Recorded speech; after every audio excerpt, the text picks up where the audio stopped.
broliai, seserys, gerbiami konferencijos dalyviai, svečiai. Pirmiausia, norėčiau pareikšti nuoširdžią padėką visiems asmenims ir institucijoms, religinėms, visuomeniniams, valstybinėms, kurie parengė ir suteikė organizacinę, intelektualinę ir materialinę paramą šiam labai svarbiam susitikimui.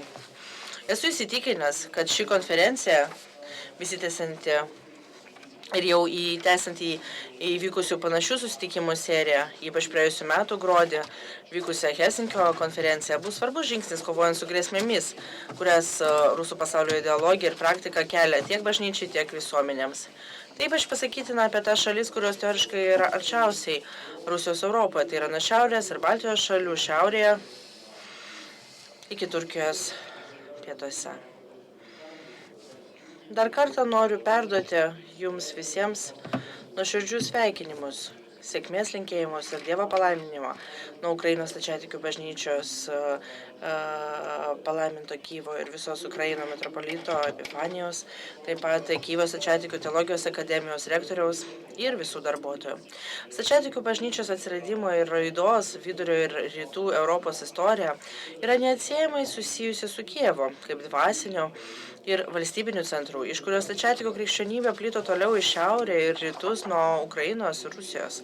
Noriu iš karto pabrėžti, daugelis pašalinių stebėtojų apie Ukrainos bažnyčios klausimą ir kovą už stačiatikių nepriklausomybę Ukrainoje nuo Maskvos patriarchato valdžios yra girdėję daugiausia ekumeninio patriarchato suteikto autokefalijos Tomoso kontekste. Tai yra 2018-2019 metais. Tačiau iš tikrųjų Ukrainos stačiatikių bažnyčia neatsirado prieš 7 metus. Jos šaknis siekia apaštalų laikus ir kilo iš apaštalo Andriejaus pirmojo pašauktojo veiklos Šiaurės Juodosios jūros regione ir Dniepro pakrantėse pirmame amžiuje. 10 amžiuje palaipsniui plečiantis krikščionių bendruomeniai, senovės Kijevo valstybės visuomenėje ir stiprėjančios valstybės ryšiams su Romos, arba kaip dažnai vadinama Bizantijos imperija, 988 metais įvyko Ukrainos Rusijos krikštas ir oficialiai įkurta Kijevo metropolija ekumeninio patriarchato sudėtyje. Tai svarbus istorinis faktas. Senovės Kijevo metropolijai tai buvo, yra ir amžinai liks Kristaus motinos bažnyčia, ekumeninis patriarchatas, kaip pirmas sostas tarp stačiatikių bažnyčių ir Kijevo metropolio motina. Būtent ekumeninis patriarchatas tiek kanoninių, tiek praktinių požiūrių yra ta institucija, kuri turi ir autoritetą, ir teisę, ir moralinę galią padėti išspręsti sudėtingus stačiatikių egzistavimo vidurio ir rytų Europoje klausimus nuo Baltijos jūros iki Juodosios jūros.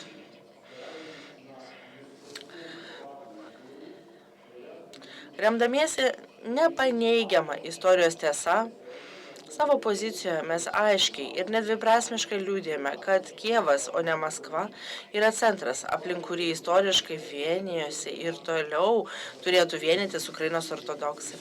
Maskva kaip politinis centras atsirado po to, kai mongolų aukso orda užgrobė šiaurės rytinę Kijevo valstybės žemių dalį. Ir nors įgėdėsi savo kilmės iš ordos ir teigia esanti ne tik Kijevo, bet ir Konstantinopolio paveldėtoja, melagingai skelbdama save netgi trečiąją Romą. Iš tikrųjų, Maskvos Rusijos imperija yra ir išsivystė kaip totalitarinio tipo Azijos autokratinė imperija, kuri istorijos eigoje keičia pavadinimą, bet nekeičia savo esmės. Nuo pat savo gyvavimo pradžios Kijevo metropolija dėl geografinio atstumo nuo Konstantinopolio, kultūrinių ir etninių sudėties skirtumų turėjo plačias vidaus savivaldos teises, o tam tikrais laikotarpiais, nors teisiškai nebuvo autokefalinė, turėjo dauguma teisių, kurias dabar turi autokefalinės bažnyčios. O po Kijevo valstybės žlugimo 13 amžiuje dėl ordos invazijos, būtent bažnyčios institucija iš esmės išsaugo ir palaikė Ukrainos tautos tapatybę. Kaip jau minėta, Maskvos socialiniai, valstybiniai pamatai kyla ne iš europietiškos, o iš mongolų azijietiškos paradigmos. Šiame kontekste turime pabrėžti faktą, kuris išlieka aktualus ir šiandien. Maskvos bažnyčia per visą savo gyvavimo istoriją neturėjo realios laisvės nuo valstybės, o priešingai daugiau ar mažiau, ji visada buvo glaudžiai integruota kartu su valdžios aparatu. Štai kodėl institucinių lygmenių vietinės stačiatikių bažnyčios pavaldumas Maskvos religiniam centrui reiškia ne tik dvasinį ryšį arba tradicijų išlaikymą. Toks pavaldumas neabejotinai reiškia, kad vietinė bažnyčia yra pavaldi Rusijos valstybės aparatui. Klausimas ne tas, ar toks pavaldumas egzistuoja, o tik kokiomis formomis ir kokiu mastu šis pavaldumas vykdomas. 17 amžiaus viduryje įgijusi politinę kontrolę dalyje Ukrainos, Maskvos caro valdžia, ne tik patriarchatas, kiek pati valdžia ėmėsi veiksmų, kad visiškai kontroliuotų Kijevo metropoliją. Tikslas buvo labai paprastas – panaudoti stačiatikių bažnyčią kaip imperinės integracijos, suvienijimo ir rusifikacijos instrumentą. Deja, 18 ir 19 amžiuje Ukrainos tauta, neturėdama savo valstybingumo, neturėjo pakankamai stiprių įrankių veiksmingai apsaugoti mūsų religinę laisvę ir tapatybę nuo imperinio pavergimo. Tačiau tiek bažnyčios, tiek visuomenės sąmonė, ypač nacionalinio patriotinio judėjimo augimo laikotarpiu XIX amžiaus antroje pusėje ir XX amžiaus pradžioje, aiškiai susiformavo kategoriškas 1686 m.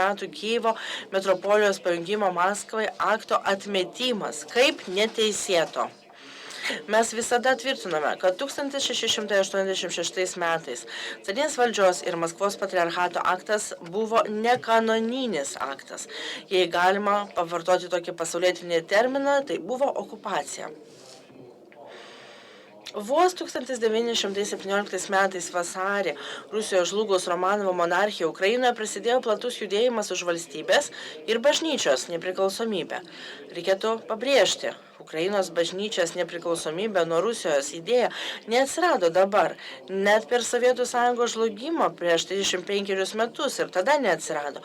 Ukrainos ortodoksai kovą už išsivadavimą iš Rusijos imperinės politinės kontrolės pradėjo daugiau negu prieš šimtmetį. Matome, kad maždaug tuo pačiu laikotarpiu Lenkijoje atsirado ir kanoninį statusą įgijo stačiatikių autokefalinė bažnyčia, kuri 1920–30 metais apėmė didelę dalį stačiatikių ukrainiečių ir baltarusių, gyvenančių rytinėse antrosios Lenkijos Lietuvos vaivadijoje. O pagrindinis kanoninis pagrindas, dėl kurio ekumeninis patriarchatas 1924 metais suteikė šiai bažnyčiai autokefalijos tomosą, kaip matyti iš šio teksto, buvo būtent tai, kad Kijevo metropolija, apėmusi antrosios Lenkijos Lietuvos valstybės teritorijas 1686 metais buvo priverstinai atskirta nuo Konstantinopolio patriarchato, pažeidžiant kanoninės taisyklės. Esu įsitikinęs, kad jei Ukraina, kuri savo nepriklausomybę pradėjo 20 amžiuje, tuo pačiu laikotarpiu kaip antroji Lenkijos Lietuvos valstybė, taip pat Baltijos šalis arba Suomija, būtų sugebėjusi išsaugoti šią nepriklausomybę tada, 1920-aisiais, kaip ją išsaugojo visos šios šalis, tai autokefalinė Ukrainos bažnyčia būtų gavusi tomosą maždaug 100 metų anksčiau. Tačiau politinės sąlygos tiek Ukrainai, tiek mūsų stačiatikių bažnyčiai buvo tragiškos ir nepalankios. Todėl kova už išsivadavimą iš Kremliaus imperinės kontrolės truko daug ilgiau, bet vis tiek baigėsi sėkmingai. Susikūrus Ukrainos stačiatikių bažnyčiai kaip vietiniai ir autokefaliniai bažnyčiai, ji turi savo kanoninę vietą visuotinėme stačiatikių diptike ir lygias teisės, kaip ir kitos autokefalinės bažnyčios. 2018 m. spalį, reaguodamas į daugybę bažnytinių bendruomenių, valstybės ir visuomenės kreipimosi ir peticijų, Šventasis ekumeninio patriarchato sinodas nedviprasmiškai ir galutinai atšaukė bet kokias patriarcho Dionizo 1686 m. laiško pasekmes, nes šis laiškas Maskvoje buvo klaidingai interpretuotas kaip tariamas leidimas visiškai pajungti Kijevo metropoliją jos valdžiai. Remiantis šiuo sprendimu, visi draudimai ir anatimos, kurias Maskva buvo paskelbusi Ukrainos ortodoksams dėl jų teisėto noro būti nepriklausomiems nuo Rusijos valdžios, buvo pripažintos negaliojančiomis. Būdamas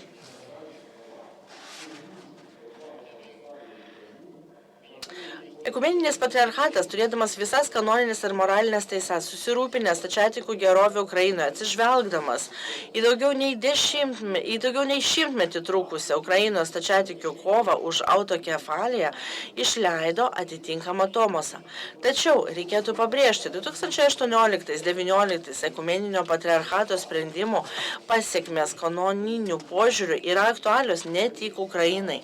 Jos taip pat yra susijusios su visa istorinė senovės Kijevo metropolijos teritorija, kuriai priklauso ir šiuolaikinė Baltarusija bei Lietuva.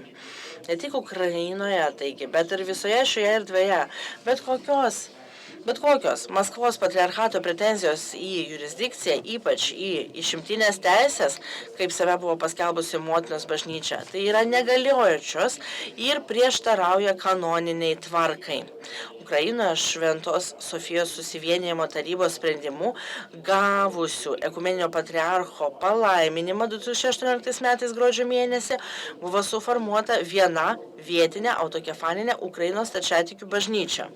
Kitose šalise kanoninės tvarkos atkūrimo ir vietinių stačiatikių bažnytinių struktūrų išlaisvinimo nuo Rusijos valstybinės religinės kontrolės metodai ir formos priklauso nuo vietos sąlygų ir nuo to, kaip vietos stačiatikiai sąveikauja su ekumeniniu patriarchatu, kaip su savo bažnyčia. Apibendrinamas norėčiau pabrėžti. Dabartinė Rusijos bažnytiškumo krizė, kuri vis labiau yra tapatinama su rusų pasaulio, šventojo karo arba politinės stačiatikybės ideologija, nėra teigiama.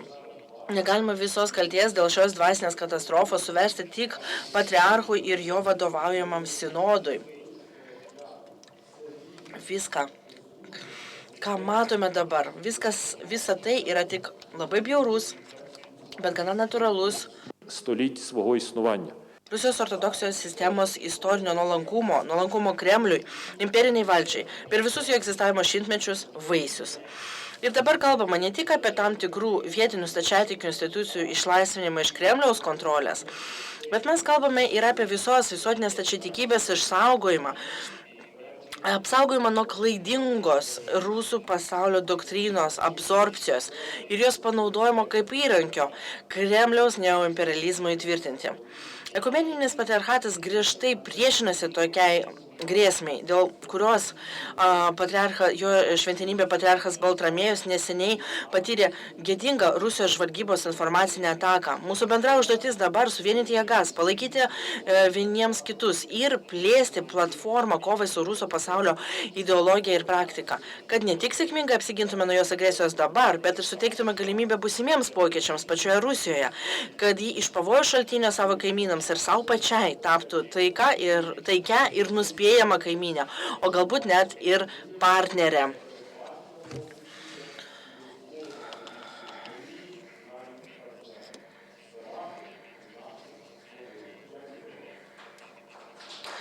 Ačiū už jūsų dėmesį.